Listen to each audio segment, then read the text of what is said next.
ಇವತ್ತು ತುಂಬ ಸಿಂಪಲ್ಲಾಗಿ ಆರೋಗ್ಯಕರವಾಗಿರುವಂಥ ಅಂದರೆ ಹೆಲ್ದಿ ಆಗಿರುವಂಥ ಒಂದು ಸಲಾಡ್ನ ಮಾಡೋಣ. ತುಂಬಾ ಚೆನ್ನಾಗಿರುತ್ತೆ, ಟೇಸ್ಟ್ ಅಂತೂ ತುಂಬ ಚೆನ್ನಾಗಿರುತ್ತೆ. ಇದು ಯಾವ ರೀತಿ ಮಾಡೋದಂತ ನೋಡ್ಕೊಬರೋಣ. ಅದಕ್ಕೂ ಮುಂಚೆ ಯಾರೆಲ್ಲ ನನ್ನ ಚಾನಲ್ಗೆ ಸಬ್ಸ್ಕ್ರೈಬ್ ಮಾಡಿಲ್ಲ ಸಬ್ಸ್ಕ್ರೈಬ್ ಮಾಡ್ಕೊಳ್ಳಿ. ಈ ವಿಡಿಯೋ ಇಷ್ಟ ಆದರೆ ಒಂದು ಲೈಕ್ ಮಾಡಿ. ಬನ್ನಿ ಹಾಗಾದರೆ ಇದನ್ನು ಒಂದು ಹೆಲ್ದಿ ಸಲಾಡ್ನ ಯಾವ ರೀತಿ ಮಾಡೋದು ಅಂತ ನೋಡ್ಕೊಬರೋಣ. ಸಿಂಪಲ್ಲಾಗಿ ಕೇವಲ ಒಂದು 5 ನಿಮಿಷಕ್ಕೆ ರೆಡಿ ಆಗಿಬಿಡುತ್ತೆ. ಸೊ ಬನ್ನಿ ಇದನ್ನು ಯಾವ ರೀತಿ ಮಾಡೋದಂತ ನೋಡ್ಕೊಬರೋಣ. ಕೆಲವೊಬ್ಬರಿಗೆ ಕಾಳುಗಳನ್ನ ತಿನ್ನಬೇಕಂದ್ರೆ ಸ್ವಲ್ಪ ಆಗೋದಿಲ್ಲ, ಅದು ಹಾಗೆ ಹಸಿಯಾಗಿ ತಿನ್ನಬೇಕಂದ್ರೆ ಇನ್ನೂ ಬೇಜಾರಾಗುತ್ತೆ. ಆದರೆ ಈ ಥರ ಸಲಾಡ್ ಮಾಡ್ಕೊಳ್ತೀನಿ. ಡಯೆಟ್ ಮಾಡೋದು ಕೂಡ ತುಂಬ ಈಸಿಯಾಗಿ ತಿನ್ಬೋದು, ಹೆಲ್ತಿಯಾಗಿರುತ್ತೆ. ಇದರಲ್ಲಿ ತುಂಬ ಹೈ ಫೈಬರ್ ಇರುತ್ತೆ, ಹಾಗೆ ಪ್ರೋಟೀನ್ ಇರುತ್ತೆ. ಆರಾಮಾಗಿ ಇದನ್ನು ತಿನ್ಬೋದು. ಮೊಳಕೆ ಕಾಳು ತುಂಬಾ ಹೆಲ್ತ್ಗೆ ಬೆನಿಫಿಟ್ ಇದೆ. ಹಾಗೆ ಇದರಲ್ಲಿ ಏನೆಲ್ಲ ಇಂಗ್ರೀಡಿಯೆಂಟ್ಸ್ನ ಆ್ಯಡ್ ಮಾಡಿದ್ದೀನಿ, ಇದನ್ನು ಎಷ್ಟು ಸಿಂಪಲ್ಲಾಗಿ ಹಾಗೆ ಬೇಗನೆ ಮಾಡ್ಕೊಂಬಿಡ್ಬೋದು. ಹಾಗೆ ಮಕ್ಕಳಿಗೆ ಕಾಳುಗಳನ್ನ ತಿನ್ನಬೇಕು, ತರಕಾರಿಗಳನ್ನ ತಿನ್ನಬೇಕು ಅಂದರೆ ಸ್ವಲ್ಪ ಬೇಜಾರಾಗ್ತಿರುತ್ತೆ. ಈ ಥರ ನೋಡಿ ಫ್ರೂಟ್ಸು, ವೆಜಿಟೇಬಲ್ಲು, ಮೊಳಕೆ ಕಾಳು ಎಲ್ಲದನ್ನು ಸೇರಿಸಿ ಒಂದು ಸಲಾಡ್ ಮಾಡಿದ್ದೀನಿ. ಬನ್ನಿ ನೋಡ್ಕೊಬರೋಣ. ನಾನಿಲ್ಲಿ ಮೊಳಕೆ ಕಟ್ಟಿರುವಂಥ ಹೆಸರು ಕಾಳು ಹಾಗೆ ಕಡಲೆಕಾಳನ್ನ ತೊಗೊಂಡಿದ್ದೀನಿ. ಸ್ವಲ್ಪ ಮೊಳಕೆ ಬಂದಿದೆ. ಕಾಳುಗಳಲ್ಲಿ ನಿಮಗೆ ಗೊತ್ತಿರೋ ಹಾಗೆ ಹೈ ಪ್ರೋಟೀನ್ ಇರುತ್ತೆ. ಇದನ್ನು ಆರಾಮಾಗಿ ಸಿಂಪಲ್ಲಾಗಿ ಹಾಗೆ ಹೊಟ್ಟೆ ತುಂಬಿದ ಅನುಭವ ಆಗುತ್ತೆ. ತುಂಬಾ ಟೇಸ್ಟ್ ಕೂಡ ಚೆನ್ನಾಗಿರುತ್ತೆ. ಹೆಲ್ತ್ಗೆ, ಸ್ಕಿನ್ಗೆ, ಹಾಗೆಯೇ ಏರ್ಗೆ ಎಲ್ಲದಕ್ಕೂ ತುಂಬ ಒಳ್ಳೆಯದು. ಅದಕ್ಕೆ ಚಿಕ್ಕದಾಗಿ ಕಟ್ ಮಾಡಿಕೊಂಡಿರೋಂಥ ಒಂದು ಈರುಳ್ಳಿ, ಹಾಗೆ ಚಿಕ್ಕದಾಗಿ ಕಟ್ ಮಾಡಿಕೊಂಡ್ರು ಒಂದು ಟೊಮೆಟೊನ ಸೇರಿಸ್ತಾ ಇದ್ದೀನಿ.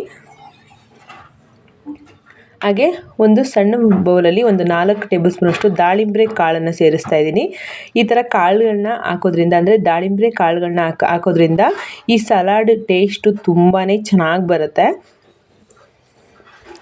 ಬೇಕಿದ್ರೆ ಕ್ಯಾರೆಟ್ ತುರಿ, ಹಾಗೆ ಸೌತೆಕಾಯಿ ಎಲ್ಲದನ್ನು ಕೂಡ ಆ್ಯಡ್ ಮಾಡ್ಬೋದು.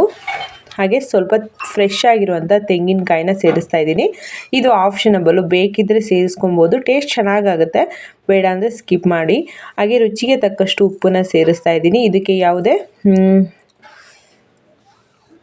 ಲೆಮನ್ನ ಆ್ಯಡ್ ಮಾಡ್ತಾ ಇಲ್ಲ. ಹಾಗೆ ಖಾರಕ್ಕೆ ಅನುಗುಣವಾಗಿ ಅಚ್ಚ ಖಾರದ ಪುಡಿ, ಹಾಗೆ ಸ್ವಲ್ಪ ಜೀರಿಗೆ ಪೌಡರು, ಹಾಗೆ ಸ್ವಲ್ಪ ಚಕ್ಕೆ ಪುಡಿನ ಸೇರಿಸ್ತಾ ಇದ್ದೀನಿ.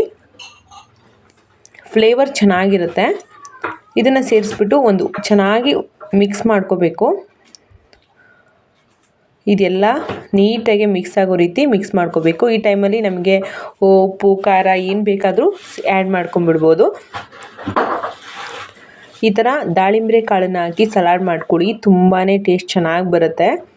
ತುಂಬಾ ಇಷ್ಟಪಟ್ಟು ತಿಂತಾರೆ. ಈ ಥರ ದಾಳಿಂಬೆ ಹಾಕೋದ್ರಿಂದ ಇದಕ್ಕೆ ಲೆಮನ್ನ ಸ್ಕಿಪ್ ಮಾಡಿದ್ದೀನಿ. ಬೇಕಿದ್ದರೆ ಕೊತ್ತಂಬರಿ ಕೂಡ ಆ್ಯಡ್ ಮಾಡ್ಬೋದು. ಬಟ್ ನಮ್ಮ ಮನೇಲಿ ಸಲಾಡ್ಗೆ ಕೊತ್ತಂಬರಿನ ಆ್ಯಡ್ ಮಾಡಿದ್ರೆ ಮಕ್ಕಳು ತಿನ್ನೋದಿಲ್ಲ ಅಂತೇಳ್ಬಿಟ್ಟು ನಾನು ಸ್ಕಿಪ್ ಮಾಡಿದ್ದೀನಿ. ನೀವು ಬೇಕಿದ್ದರೆ ಸ್ವಲ್ಪ ಆ್ಯಡ್ ಮಾಡ್ಕೊಳ್ಳಿ. ತುಂಬಾ ಟೇಸ್ಟಿಯಾಗಿ ಬಂದಿತ್ತು, ಹಾಗೆ ತುಂಬಾ ಚೆನ್ನಾಗಿ ಬಂದಿತ್ತು. ಒಂದು ಸಲ ಸಲಾಡ್ ಮಾಡ್ಕೊಳ್ಳಿ, ಮತ್ತೆ ಈ ಒಂದು ಸಲಾಡ್ ರೆಸಿಪಿನ ನೀವು ಟ್ರೈ ಮಾಡ್ತೀರಾ. ಅಷ್ಟು ಚೆನ್ನಾಗಿ ಬರುತ್ತೆ ಈ ಒಂದು ಸಲಾಡ್. ಎಲ್ರಿಗೂ ಕೂಡ ಈ ಒಂದು ವಿಡಿಯೋ ಯೂಸ್ಫುಲ್ ಆಗಿದೆ ಅಂತ ಅಂದ್ಕೊತೀನಿ. ನೆಕ್ಸ್ಟ್ ವಿಡಿಯೋ ಜೊತೆ ಮತ್ತೆ ಸಿಗ್ತೀನಿ. ಅಲ್ಲಿವರೆಗೂ ಸಪೋರ್ಟ್ ಮಾಡ್ತಾಯಿರಿ, ಸಬ್ಸ್ಕ್ರೈಬ್ ಮಾಡ್ಕೊಳ್ಳಿ ನನ್ನ ಚಾನಲ್ಗೆ. ಮುಂದಿನ ವಿಡಿಯೋ ಜೊತೆ ಮತ್ತೆ ಸಿಗ್ತೀನಿ. Thank you. ಕೊನೆವರೆಗೂ ವಿಡಿಯೋ ನೋಡ್ರು ಪ್ರತಿಯೊಬ್ಬರಿಗೂ ಕೂಡ thank you so much friends. ಒಂದು ಸಿಂಪಲ್ ಆಗಿರೋ ಸಲಾಡ್ ರೆಸಿಪಿ ಎಲ್ರಿಗೂ ಇಷ್ಟ ಆಗಿದೆ ಅಂತ ಅಂದ್ಕೊತೀನಿ. Thank you. Bye friends.